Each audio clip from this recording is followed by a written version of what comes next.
The head of UNICEF in Haiti tells CBN News that 80% of the Caribbean nation's capital city is in the hands of more than 200 criminal gangs. Right now, the humanitarian situation is really catastrophic. Actually, it's one of the worst crises Haiti has been through in the past decade. Port-au-Prince almost completely surrounded and cut off from the rest of the island. Armed groups have been isolating parts of Port-au-Prince. They've been using siege tactics. 165,000 Haitians forced to flee from their homes in recent weeks after gangs went on a killing and raping spree, only to suffer in makeshift camps like this one. We live in misery. We can't find food. There's no drinking water. We don't live like humans. We are humiliated.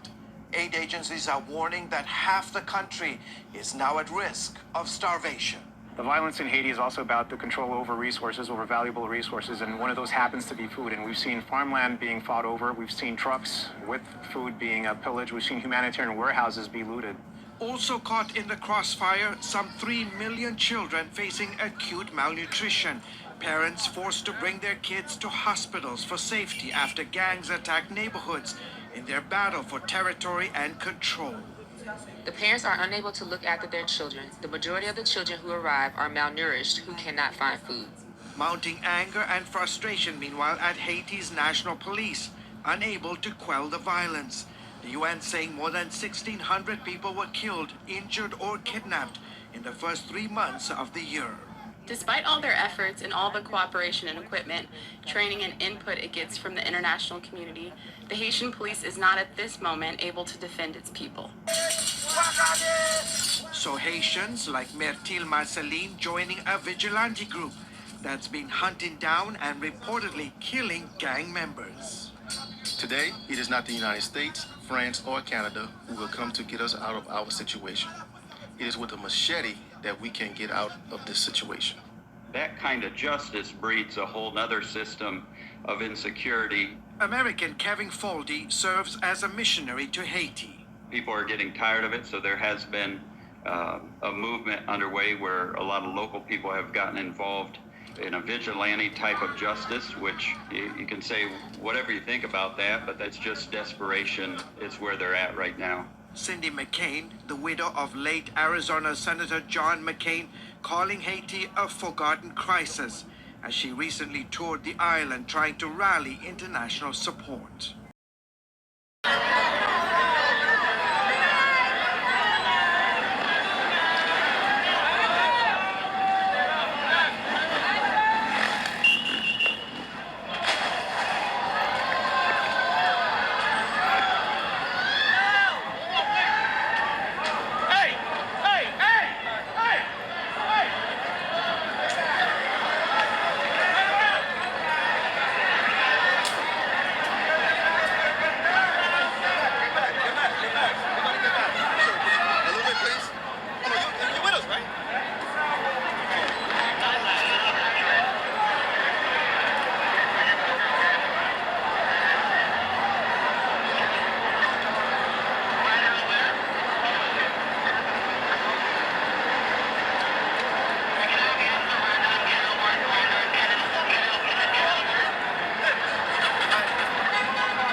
And then breaking news unfolding tonight in Queens. A man's dead body found in a garbage bag outside of a home. And good evening at 11 o'clock. I'm Sade Better-Noir. And I'm Joe Torres in for Bill. Let's get right to Eyewitness News reporter Josh Einiger. He's at the scene in East Elmhurst. Josh. And Joe Sade, the garbage bag and the body are gone, but the investigators remain. You can see right there a detective from the crime scene unit dusting that SUV for prints. That is the spot where this bag had been deposited, a bag with a dead body inside. Let's show you video as this crime scene expanded. The police were called here around 1:30 this afternoon when neighbors noted blood leaking from that bag. They arrived to find a man they could not identify. Police could not identify, but they say he did have what they describe as a puncture wound in the back. He was pronounced dead here on the scene, and now a murder investigation is underway. Now, neighbors tell us that they have seen video, actually, from across the street that police are in possession of, they say, which shows a man just a few hours before, maybe around 8 o'clock this morning, fairly casually dragging that bag into that position and then just wandering away up the block. The investigation right now underway. We did a few minutes ago speak to one neighbor who saw that bag, and when it looked suspicious, saw what was inside. It was there for a while until anyone realized that it was a body, because it kind of just looked like another piece of garbage. Someone just put a piece of garbage because it was fully covered at the time, until someone then reported it, and I guess someone took a peek and then realized it was a body. Breaking news, a husband and wife were shot and killed. Now their children are orphaned. Steve is at the scene with the latest. All right, well, I'm asking if we have the interview. That's what I was asking Karen if I got caught on the air. Is that a yes or no? All right, so what happened was, Karen, they have kind of adult children, late teens, early 20s who were here. And the husband is 47, the wife was 43, and they lived in the 6100 block of Locust here. They both worked together at a bar on Woodland Avenue, which is just 2.5 miles from their home, and it appears that somebody knew that and knew what time they would be arriving home, because this does not appear now to be a robbery after authorities talked to some people, talked to the family, and looked at the evidence that they have.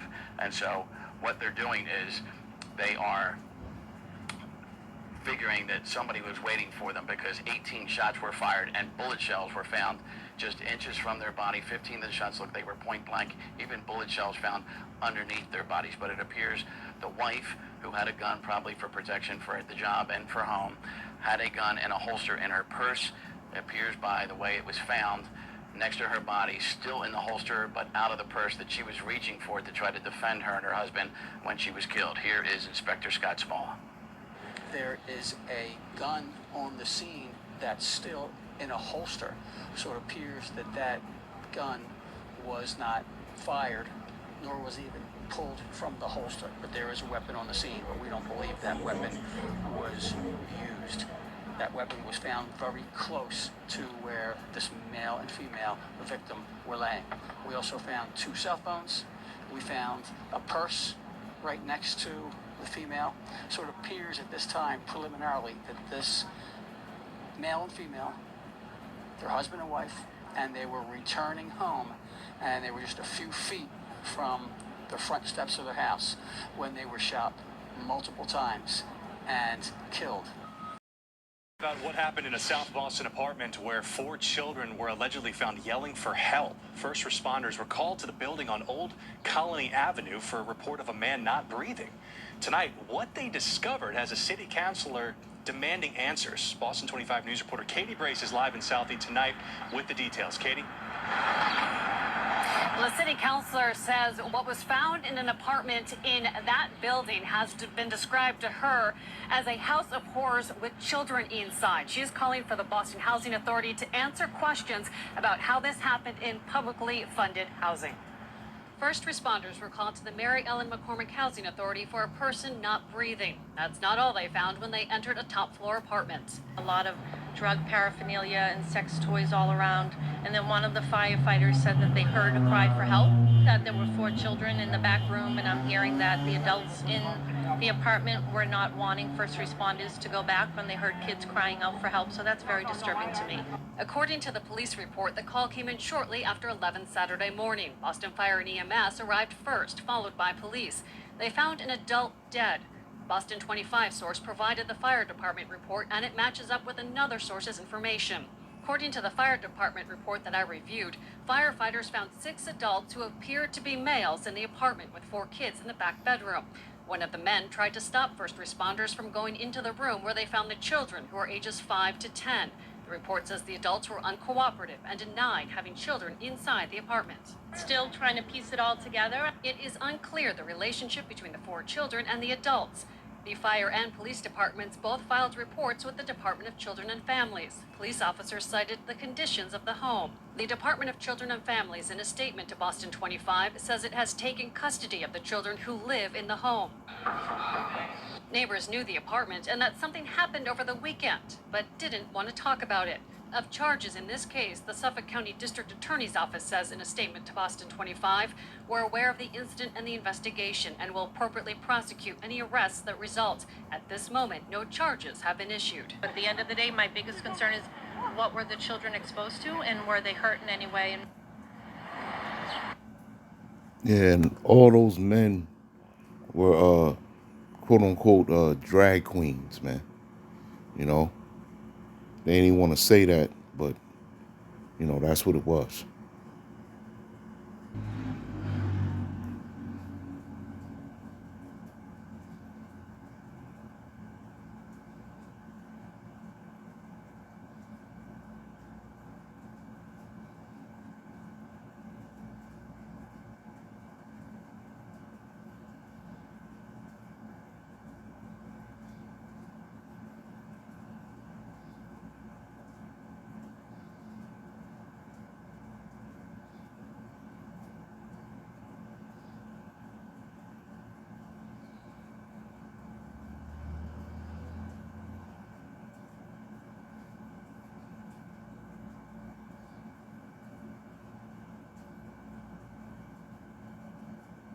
First, we begin with breaking news in the Bronx. 2 women caught in crossfire while riding an MTA bus. Police say it all started with an argument on the street. Eyewitness News reporter Morgan Norwood is in Melrose as police search for the shooter. Morgan.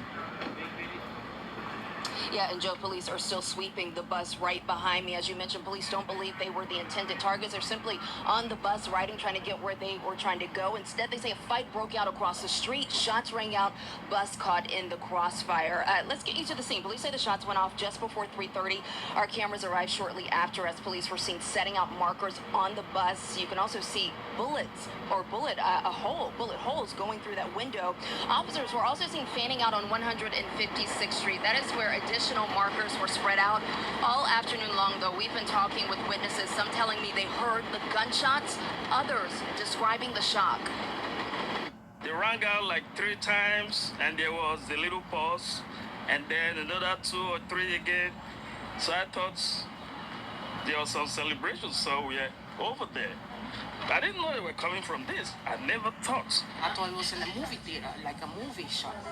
But I feel bad. I feel like my life was in danger. So I told the owner here to lock the door, so that we lock ourselves inside. Car and a self-inflicted gunshot wound. Tonight, investigators say that one thing they know for sure is that those 3 events are definitely related, and now they're trying to figure out how. NBC Bay Area Sergio Quintana is in the Richmond district where this happened, and Sergio, piece it together for us. Well, I'm going to start basically by where police were first called out, right across the street over there at 16th Avenue and Geary is where they were called here for reports of a shooting. When they arrived, they found a person laying on the sidewalk bleeding, and they believe that that person may have accidentally shot himself. This is what the corner looked like when we arrived this afternoon. You can see the crime scene tape there. This is the end point of what witnesses described to us. There are actually 3 scenes in this incident, here at 16th Avenue in Geary, a block away at 15th Avenue in Geary, and then right around the corner from there at 14th Avenue in Clement. That's where witnesses say a black SUV came careening into the intersection and smashed into 2 vehicles.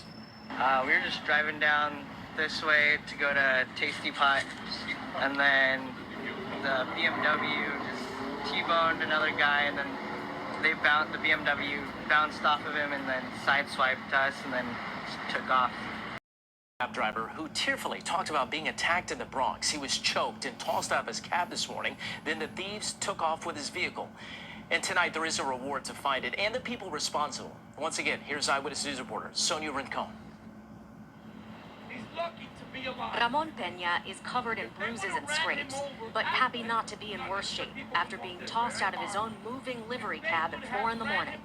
They put him in a chokehold, They steal his money, and while the vehicle was moving, they threw him out the car. The New York State Federation of Taxi Drivers is offering a $3,000 reward for help finding the 2 teens or young men who did this, getting away with $100 and Benya's Toyota Highlander. We also want to make sure that we recover the vehicle, because right now his vehicle was stolen and he doesn't have the means of earning a living. Benya, still also emotionally raw from what happened, says he did not resist. But something in my mind told me not to. Something in my mind said, no, relax, relax. And thank the God, thank my lovely mom, and the prayers for this.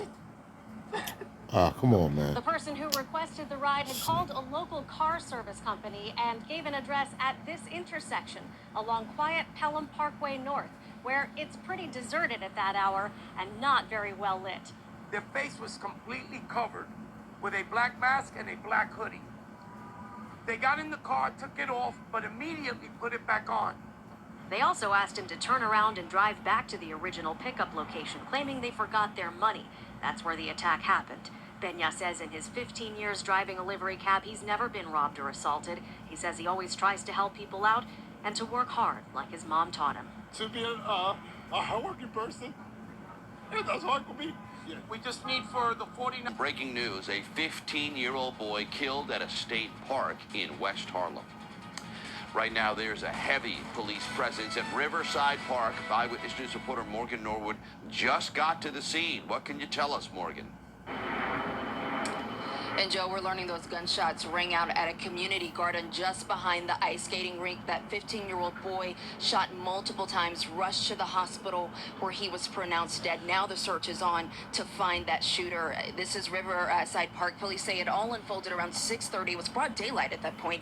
Officers combing the scene even into the night. And right now it's unclear what led up to the shots being fired. But one witness says he heard at least 5 gunshots. Seconds later, parents and children started scrambling, screaming for help. The witness adds that he ran towards the chaos. He called 911 and tried to help that teen. There was a male, early teens, face down on the ground. There was blood coming out from underneath him. I immediately got on the phone, called 911, shots fired, person shot. As I was doing that, the New York State Park Police, they were responding in their vehicle. One of the State Park police officers brought out a tourniquet. We started doing chest compressions. Released these images of the suspect accused of an attack of an MTA conductor in the Bronx. Investigators say the 42-year-old conductor suffered cuts to her face after the suspect broke her train window with a hammer. It sent glass flying towards her. It happened back on June 24th at the East 138th Street and Grand Concourse subway station. Police say an argument between the two led up to the attack. For the suspect wanted in an attempted rape in Brooklyn. The man you're about to see here on the scooter is accused in the attack on Monday. Police say it happened as the woman was walking near Broadway and Macon Street in Bed-Stuy. The man reportedly grabbed a 21-year-old and tried to remove her skirt. She managed to fight him off.